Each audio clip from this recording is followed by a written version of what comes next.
आज बनवल्या आहेत मिक्स पिठाच्या खमंग खुसखुशीत तिखट पुऱ्या। चला तर बघूया कशा बनवायच्या। इथे मी लसूण, आलं, कोथिंबीर, हिरवी मिरची, जिरे मिक्सरला बारीक पेस्ट करून ह्याची घेतलेली आहे। एक पातेलं गव्हाचं पीठ, त्याच्या अर्ध पातेलं ज्वारीचं पीठ, 3 चमचे बेसनचं पीठ, 3 चमचे तांदळाचं पीठ घ्यायचं आहे। बेसनच्या पिठामुळे टेस्ट येते आणि तांदळाच्या पिठामुळे आपल्या पुऱ्या खुसखुशीत होतात। हे मी आता मिक्स पीठे इथे काढून घेतलेली आहेत। आता बनवून ठेवलेली वाटण घालूया। बारीक वाटण करायचं आहे, जास्त जाडसर ठेवायचं नाही।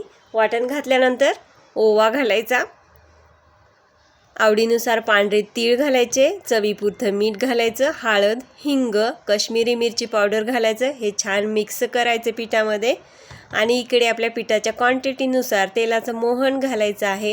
हे कडकडीत मोहन असलं पाहिजे, नाहीतर आपल्या पुऱ्या मऊ पडतात तळते वेळेसच। आता मीडियम अशी कणिक मळून घ्यायची आहे।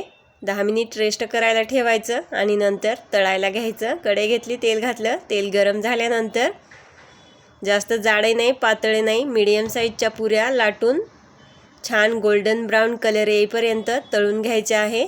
ह्या प्रत्येक पुऱ्या टम्म फुगतात।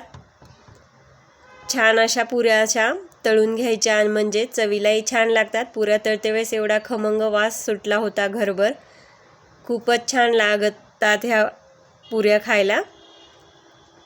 माझ्या मुलाला तर खूप आवडला। तुम्ही सुद्धा तुमच्या मुलाला करून देऊ शकता किंवा बाहेर प्रवासाला जात असेल तरी सुद्धा ह्या पुऱ्यासोबत घेऊन जाऊ शकता। चला तर मंडळी, तुम्ही सुद्धा नक्की करून बघा। चॅनल नवीन असेल तर सबस्क्राईब करा, व्हिडिओ आवडल्यास लाईक करा, नवीन यूट्यूबरला सपोर्ट करा। धन्यवाद।